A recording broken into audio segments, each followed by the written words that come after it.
Olá, meus amados irmãos e irmãs, com alegria cumprimento a todos, através de mais um estudo da lição da Escola Sabatina.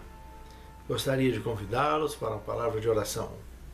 Santo Deus, toma-nos em Tuas mãos, onde Te agradecemos por tudo que Tu tens feito por nós, e Te suplicamos que Tu perdoe nossos pecados e nossas faltas, e capacita-nos individualmente a cada um a Te servirmos em espírito e em verdade, realizando a Tua vontade. Abençoe-nos ao estudarmos a Tua palavra, para compreendermos, termos condições de vivenciar, praticando-as e de transmitir ao mundo ao nosso redor. É o que Te pedimos, agradecidos, em nome de Jesus. Amém. Exilados que se tornaram missionários. Um tema bastante interessante. Daniel 7,14. Foi-lhe dado domínio e glória e o reino para que os povos, nações e homens de todas as línguas o servissem. O seu domínio é domínio eterno, que não passará, e o seu reino jamais será destruído. Obviamente, esse texto é um texto direto ao trono da majestade divina. Isso está exposto para exemplificação de que há concessões de Deus às diversas nações do mundo para que essas tenham reis que possam administrar o planeta, sendo usados como instrumentos nas mãos de Deus para guiar o teu povo, para manter o seu povo, para abençoar o teu povo. E como já temos comentado em lições anteriores, ai de quem faz mau governo.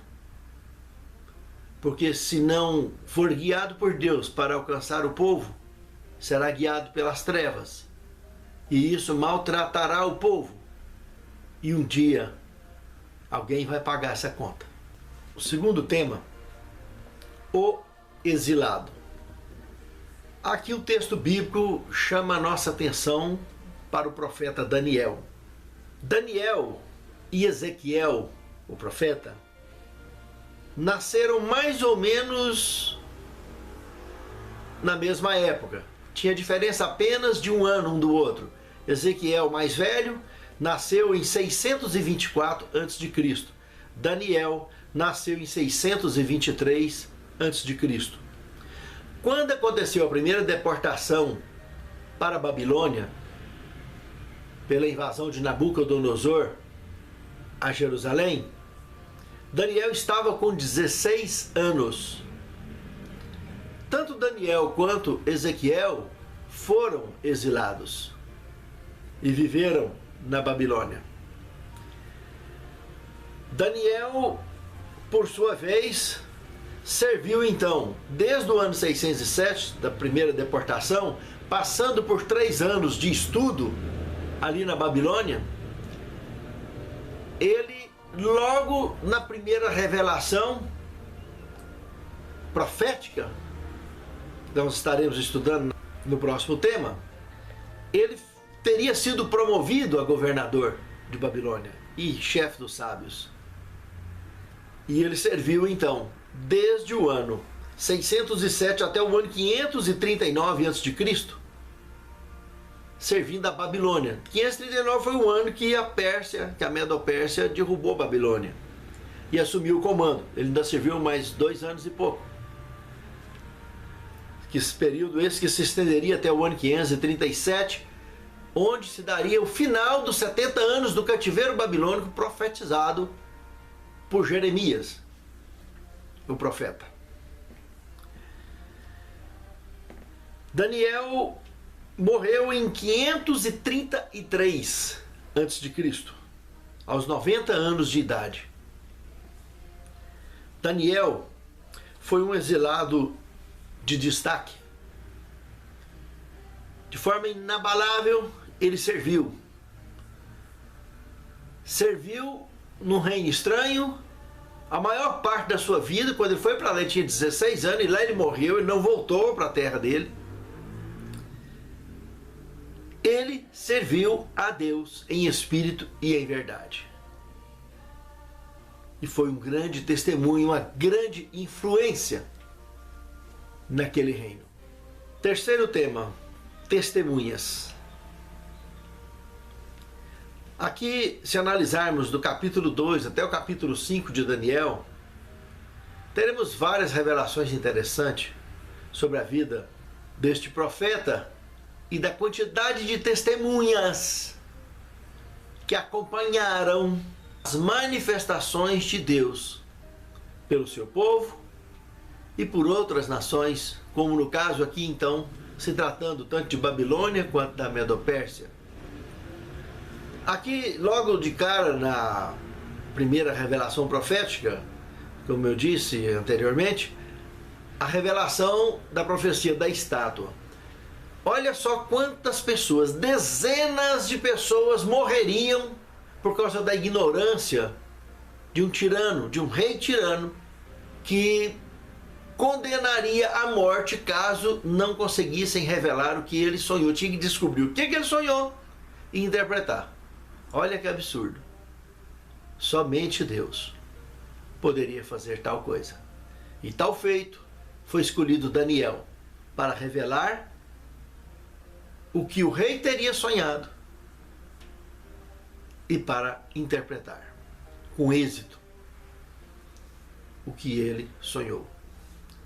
E graças a isso o reconhecimento foi tão grande que no capítulo 2, no verso 47, podemos assistir ao registro desse reconhecimento de Nabucodonosor, rei de Babilônia, com relação a Daniel, o profeta, e a sua promoção a governador de Babilônia e chefe dos sábios.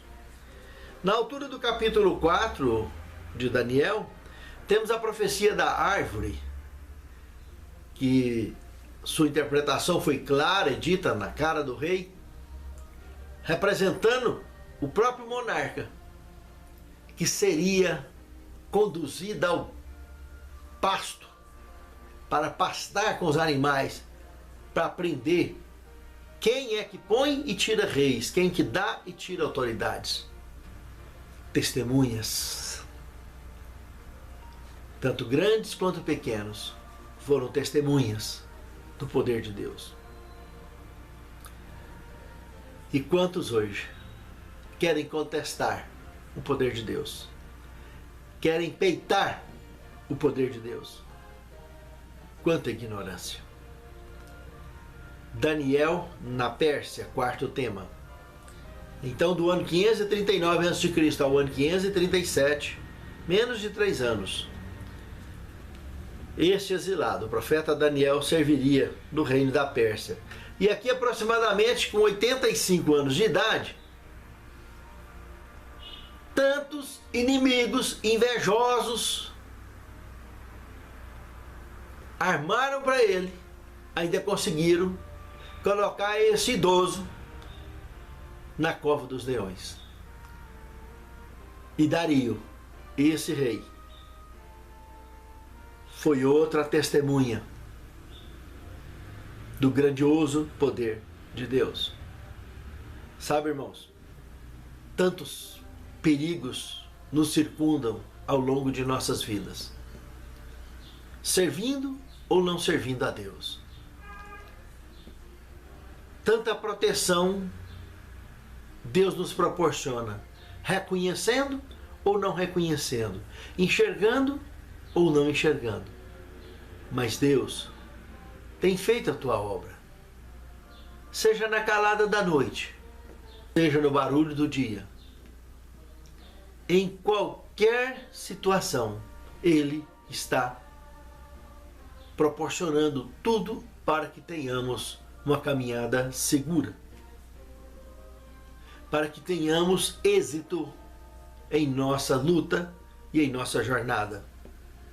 Daniel, entre altos e baixos, foi vitorioso. Mas Daniel, de manhã, à tarde durante o dia e sempre que estava conectado. Reconhecia a direção divina. Era um homem de oração. Foi um servo que orava dia e noite. Não abria mão de orar sem cessar. Sempre que podia, estava orando, falando com o Senhor. E foi um campeão. Alguém que virou as páginas de cada dia da sua vida, desses 90 anos, de forma exemplar. E eu e você. Temos virado as páginas das nossas vidas de forma semelhante? Quinto tema: Daniel e o reino eterno de Deus. Observando Daniel capítulo 7, verso 13 e 14, essa profecia nos aponta diretamente para o grande efeito dominó que será desencadeado com o desfecho do juízo investigativo, iniciado em 22 de outubro de 1844. Ao fim dos 2.300 anos de Daniel, dia, mês e ano, desencadeou um processo conhecido na Bíblia Sagrada como juízo investigativo. Ao concluir este juízo, essa fase investigativa do juízo, o Senhor estará voltando para buscar os absolvidos e deixar os condenados durante 1000 anos. Onde estaremos então, conforme Apocalipse 20, no céu, os escolhidos. E ao final desse milênio, a cidade santa descerá. Os ímpios, que teriam então sido ressuscitados ao final do milênio, tido aquele pouco de tempo de Apocalipse 20, verso 3, para se arregimentarem contra a descida da cidade santa e contra Deus e o seu reino.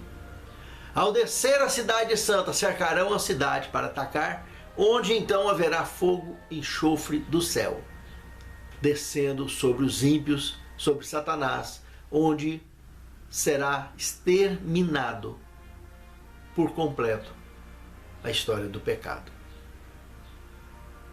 a história dos ímpios. Restará nada mais nada menos que a história mergulhado na eternidade. Os ímpios, Satanás, toda forma de pecado jamais existirá.